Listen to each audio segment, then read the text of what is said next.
when you go out into the world tomorrow and Tuesday and Thursday, do you understand that in a certain situation at work, in a certain situation with your family, in a certain situation with a stranger, do you understand that you represent the voice and the wisdom and the knowledge of God?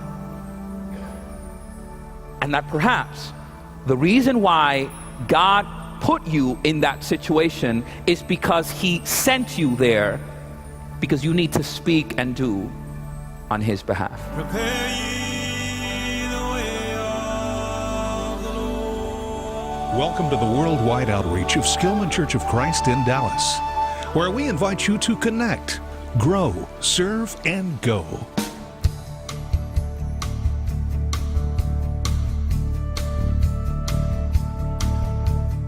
Now with today's message, here's Joel Sanchez. So for the next 3 weeks, as we talk about missions, and as we talk about what God is calling us to do, I want to talk to you about these two words, the idea of living sent. The idea that when you walk out of your house in the morning, you walk out as an agent of the kingdom of God. That everybody else leaves their house and they're concerned about getting to work and traffic and your boss and the projects and the responsibilities and your appointments and your meetings, and that when you walk out of your house, you also are concerned about your projects and your job and your meetings and your responsibilities, but that within that, there is the knowledge and the awareness that you are sent by God every day. And so I want to spend a little bit of time, a much smaller bit of time than I had planned, a much more reduced amount of time than I had idealized, on the notion of being sent out into the world. Genesis 12:1, the Lord had said to Abram, "Leave your country, your people, and your father's household, and go to the land that I will show you." Exodus 3:10, "So now go, I am sending you to Pharaoh to bring my people, the Israelites, out of Egypt." Isaiah 6:8, "Then I heard the voice of the Lord saying, Whom shall I send, and who will go for us? And I said, Here am I, send me." And over again through the Bible, Samuel, David, Ezekiel, Jeremiah, the disciples, God has always been a sending God. God has always been a God concerned with humanity and concerned with His creation. And as much as God has been concerned with sending, sometimes we as a church and as individuals have not been so interested in going. Funny how those two things work. So I want to spend some time with you this morning in the book of Exodus chapter 3. When God calls Moses, and we've been in our Bible classes reading about Moses. When God sends Moses to free the people of Israel, and I want to give you a couple of principles from that. Exodus chapter 3, verse 1, "Now Moses was tending the flock of Jethro, his father-in-law, the priest of Midian, and he led the flock to the far side of the desert and came to Horeb, the mountain of God. There the angel of the Lord appeared to him in flames of fire from within a bush. Moses saw that though the bush was on fire, it did not burn up." Number one, God calls you in the routine of life. It's interesting that Moses wasn't praying. Moses wasn't offering a sacrifice. Moses wasn't doing anything spiritual. Moses wasn't doing anything churchy. Moses was not, he was just out in the field working. You see, a lot of times you think that God is going to call you when you are prepared. A lot of times you and I think that God is going to call you when you feel ready. And a lot of times God calls you right when you're in the middle of your job, right when you are in the middle of your everyday. And sometimes the greatest callings come at the moments of just routine in your life, when you're not expecting it, when you're at home, when you're working, when you're on the computer. All of a sudden you receive a phone call, you receive an email, somebody stops by just to talk, and 2 hours later, right, as he was tending the flock of his father-in-law, Jethro, God just showed up. Middle of the field, just kind of minding his business. And God says, I'm going to choose this time, this moment, and this space to talk to you. And I wonder if Moses, perhaps like you and me, would have looked at the burning bush and said, I kind of want to go over and see this, but I've got this flock that I've got to take care of, and my father-in-law Jethro, I don't want to upset family relations, and if I step out from my job, if I inconvenience myself, if I stop doing what I'm supposed to do in order to go look at this thing, I wonder how many times God tries to send you somewhere. I wonder how many times God tries to interrupt your day and your agenda, and because you are so focused and centered on what you are supposed to be doing at the moment, you don't stop for a second to look at the burning bush and say, maybe there's something there. Moses understood, perhaps by his curiosity, that God doesn't always show up in church. That sometimes God shows up in places where you would not expect him to show up. And the question is, are you willing to interrupt your day? Are you willing to interrupt your lunch hour, that you had planned to be this totally Zen experience, just you and your Lunchables? Are you willing to interrupt that when God sends somebody your way? Are you willing to change your plans? I know it's uncomfortable. I know it's inconvenient. I know you're on your way somewhere. I know you may be running late. But are you willing to stop and see if maybe there's something more, and maybe God is calling you to watch something? When he was tending the flock of his father-in-law, Jethro. It's interesting, verse 7. The Lord said, I have indeed seen the misery of my people in Egypt. I have heard them crying out because of their slave drivers, and I am concerned about their suffering. So I have come down to rescue them from the hand of the Egyptians and to bring them up out of the land into a good and spacious land, a land flowing with milk and honey, the home of the Canaanites, Hittites, Amorites, Perizzites, Hivites, and Jebusites. And now the cry of the Israelites has reached me, and I have seen the way the Egyptians are oppressing them. So now go, I am sending you to Pharaoh to bring my people, the Israelites, out of Egypt. Between verses 7 and 10, God says I or me or my about 8 times. I have seen my people. He says, I have heard their cry. I have listened to what is going on, right? And then in verse 10, he tells Moses, now you go down. And in that situation, I would have just presented to God perhaps the notion and the idea that since he was the one who had seen, and since he was the one who had heard, you know where I'm going, right? And since he was the one who was concerned, and since he was the one, then step back very respectfully, God, step back a couple of more. Maybe since you are the one who has seen all this stuff, maybe you should go.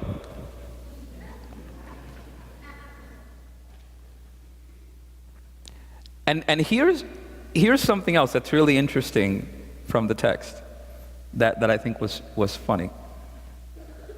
Verse 8. So I have come down to rescue them from the hand of the Egyptians. So I have come down to rescue them from the hand of the Egyptians, verse 8. And verse 10, so now you go down. I thought you were here already. I thought you came. Number 2, you know that God works through you, right? Do you get what's going on in the text? God says, I've seen, I've heard, I've listened, I'm concerned, I've come down, but I'm going to do it through you. I've come down, okay? I've understood, I've listened, I was out taking care of, like you kind of get the impression that God is kind of excusing himself. I'm sorry, I was busy with other stuff you don't know about, the stars and the moon, but I finally realized that there's these people that are kind of having a rough time, and so I've come down to take care of the situation, but you need to go down and take care of the situation for me.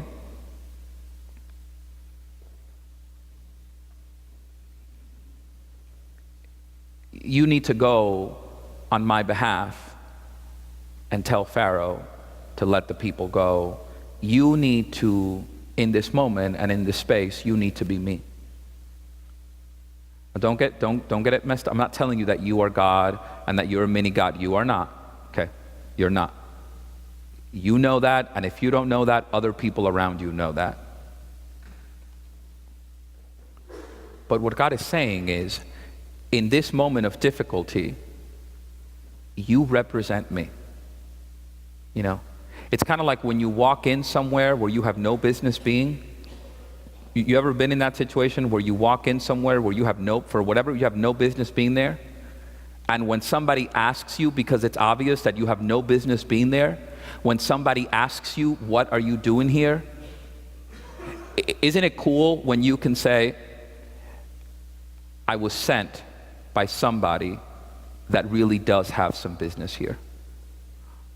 Like, I on my own have no authority here, but the one who sent me does have some authority, right? And then at that point, you go from being, hey, you, to, yes, mister, right? All of a sudden, the dynamics change, and all of a sudden you are somebody. All of a sudden, right this way, sir, right? Sorry for the misunderstanding. I have come down, now you go down. When you go out into the world tomorrow and Tuesday and Thursday, do you understand that in a certain situation at work, in a certain situation with your family, in a certain situation with a stranger, do you understand that you represent the voice and the wisdom and the knowledge of God? And that perhaps the reason why God put you in that situation is because he sent you there, because you need to speak and do on his behalf.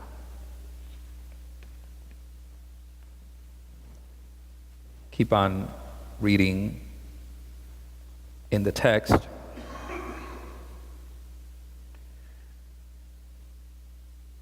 But Moses said to God, who am I that I should go to Pharaoh and bring the Israelites out of Egypt? Who am I? It's interesting because that's a really dumb question. Now, I can say that after the fact, right? And so can you. Oh, it's just Moses, silly. But stop and think about it. God couldn't send an Egyptian slave because a Hebrew slave, had no sense of authority. they had been slaves. And when you're a slave, you're not very independent. When you're a slave, you don't have a sense of self and a sense of freedom and a sense of identity. When you're a slave, you are, in your own understanding, subjected to whatever the master chooses to do. So you can't pick a Hebrew slave to go before Pharaoh because he would never get that opportunity. And God also couldn't send an Egyptian because an Egyptian didn't care about the Jews. Moses, you want to know who you are? You want to know why I picked you? Not because you're pretty, not because you're smart. You obviously have a speaking problem. You have a comprehension problem. You're stubborn. Like, you don't have a lot going for you. But let me tell you why I picked you. I picked you because you are a descendant of the people that I'm trying to save. I picked you because you have an affinity and a heart for them because they are your own people.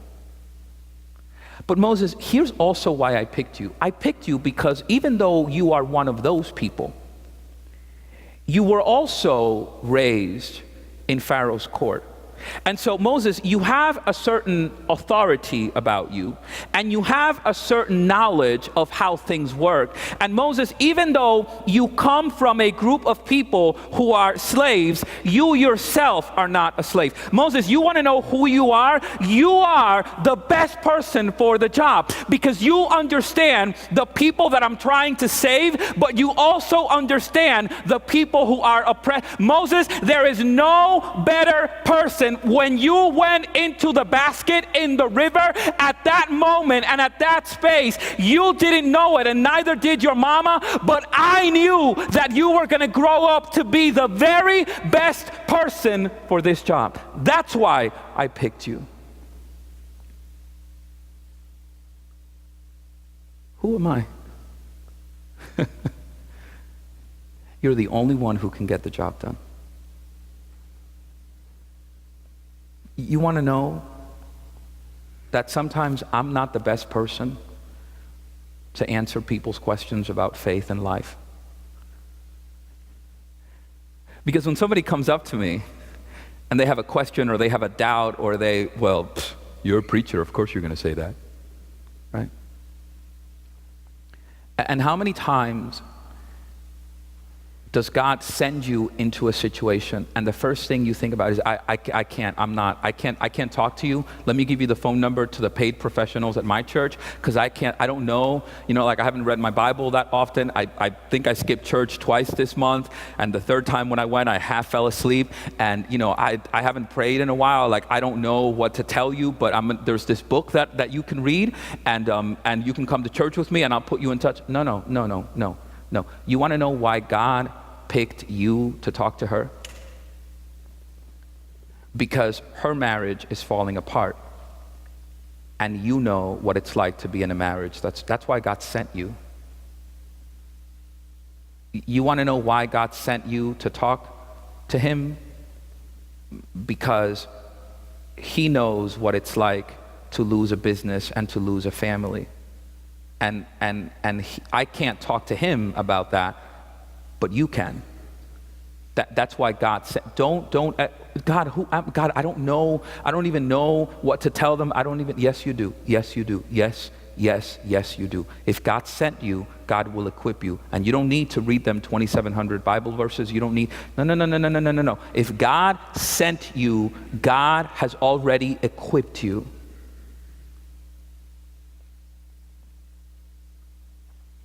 The reason why he sent her or him into your life is because you can talk to them about pain and depression and loss and sadness and frustration and anger and living with a spouse that's not a Christian. You can talk to them about all those. That's the reason why, because you understand and they understand, and God sent you to speak a word of hope and a word of healing to them.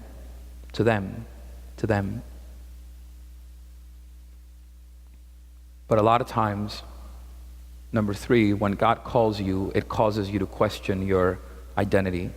And immediately you and I jump into this, God, who am I? And I don't know Bible verses. I didn't go to seminary. I don't know what to say. I'm not a good speaker. I stumble over my words. I say dumb things. And then I feel like God, you know what, God? If they come talk to me, I'm not responsible for what happens. If they end up atheist after talking to me, I just don't know. Like, God, you better send them somewhere else. Hey, the guy over in that cubicle, he teaches Sunday school at his church. Why don't you go? No. They don't need somebody who teaches Sunday school at their church. They don't need me. They need you.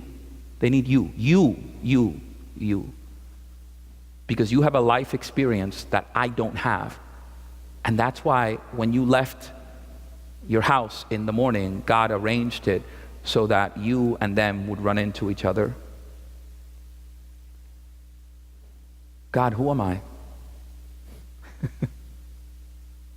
You are the only person, Moses, who can get this done. You're the only one. Love it. I'm going to read you again, 7 through 10. The Lord said, I have indeed seen the misery of my people in Egypt. I have heard them crying out because of their slave drivers, and I am concerned about their suffering. So I have come down to rescue them from the hand of the Egyptians and to bring them up out of that land into a good and spacious land, a land flowing with milk and honey, the home of the Canaanites, Hivites, Amorites, Perizzites, Hivites, and Jebusites. And now the cry of the Israelites has reached me, and I have seen the way the Egyptians are oppressing them. So now go, I'm sending you to Pharaoh to bring my people, the Israelites, out of Egypt. God's call is to proclaim hope in a hopeless world. You know, a lot of times you wonder, and I wonder, a lot of times I wonder, I don't think people are really interested in the gospel. I don't think, like, I'm a Christian and I believe it and I get it and I understand it, but I just don't know that a lot of people are. And you have to believe, and you have to think, and you have to understand that behind every smile, behind every facade, behind every pretty house, behind every pretty person, there's brokenness in one way or another. And when God sends you out in the world, He sends you as an agent of change to proclaim the kingdom of God. And what you and I have to understand is that a lot of times you've got to step out and take a risk. Because that person may not immediately tell you what the situation is in their life, but if you are willing to go, and if you're willing to walk with them, and if you're willing to talk to them, and if you're willing, you will soon discover the brokenness that they have, and you will soon discover the words of life that you can speak to them. Moses, go down to my people. They think everything is fine. They've been in slavery for a couple of 100 years. They think they're okay. They don't know what freedom feels like. That's why they haven't rebelled. They don't know. They don't know. Moses, so you have to go and you have to speak into their life that there is a God who remembers them, that there's a God who has heard them, there is a God who has seen them, and there is a God who is concerned. And that's the message that you and I leave our house. God, will you bring somebody into my path today who needs to be reminded, or perhaps told for the very first time, that you are a God who listens, that you're a God who remembers, that you are a God who is concerned, and that you are a God who has come down. And then chapter 4.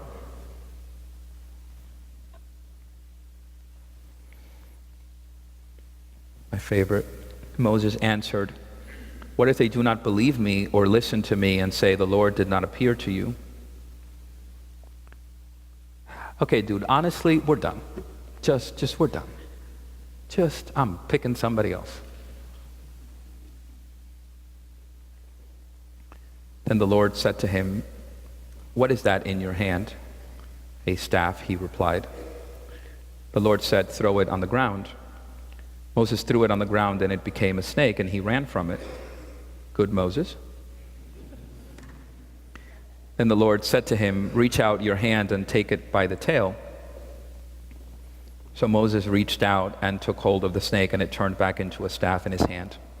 This, said the Lord, is so that they may believe that the Lord, the God of their fathers, the God of Abraham, the God of Isaac, and the God of Jacob, has appeared to you. If you're writing things down, you may want to write this down. Moses' staff represented his identity, his instrument, and his influence. Moses' staff represented his identity as a shepherd. It represented his instrument. It's what he used to move the sheep around. And it represented his influence. It's how he got the sheep to do what he wanted them to do. And God says, what do you have in your hand?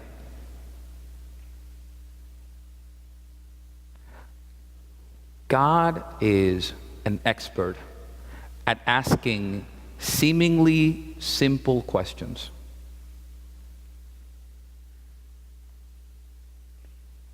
Learn in difficult situations, in stressful situations, learn to ask simple questions. And you will be considered one of the wisest people around. God says, what do you have in your hand? Moses says, I have a staff.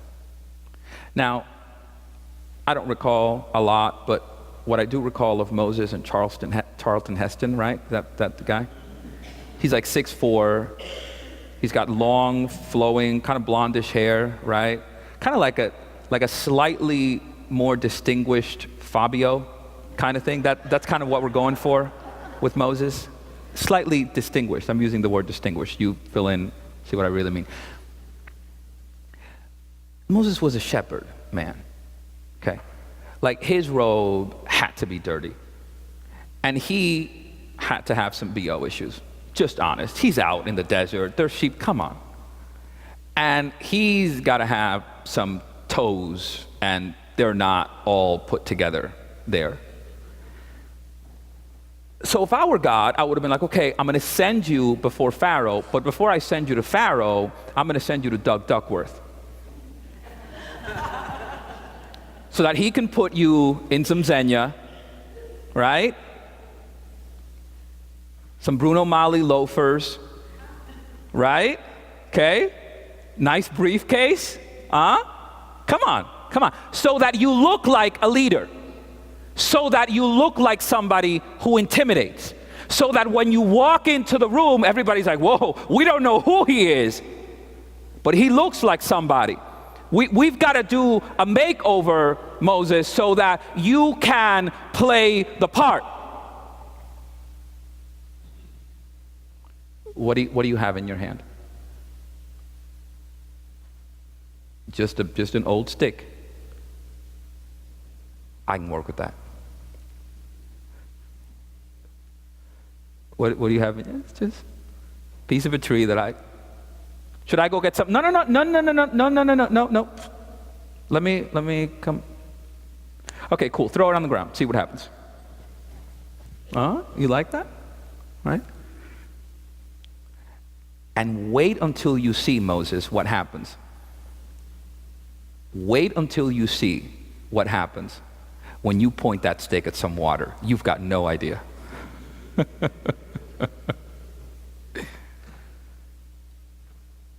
God uses, number 4 or 5, God will use who you are and what you have.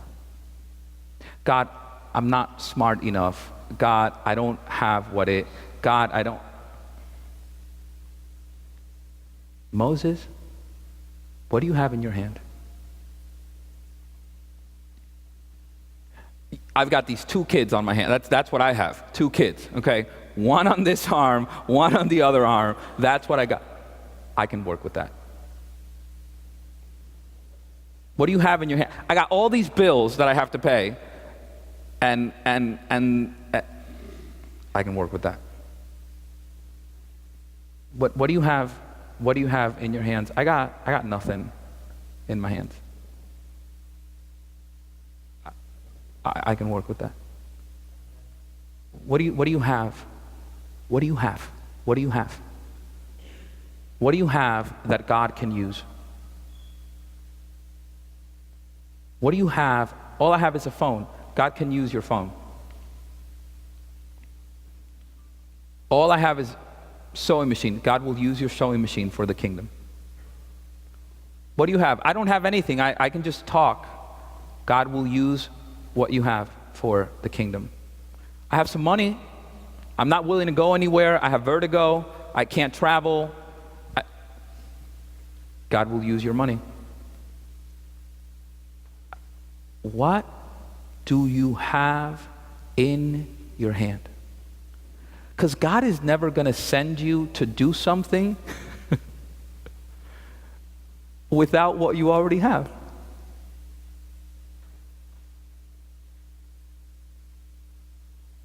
So as we spend the next couple of weeks talking about this idea of living sent, I hope that one of the things that happens is that you begin to think and ponder in your own life, God, I want to leave my house every morning with this idea that I'm on a mission for you. And that whoever comes my way and whatever comes my way, you've brought it to me. And that my neighbor is not better equipped to handle it. The guy in the cubicle across from me is not better equipped to handle it. Joel is not better equipped to handle it. One of the elders at my church is not better equipped to handle it. God, you brought this person and this situation in my life. I am the person that is best equipped to handle it. I'm not going to ask who am I, because I am somebody that you have in this moment and in this time and in this space chosen to use for this purpose and for this kingdom. The words that I need to say, you've already spoken them to me, and the wisdom that I need to dispense, you've already given. And God, whether you send me next door to my neighbor or whether you send me across an ocean, I will go.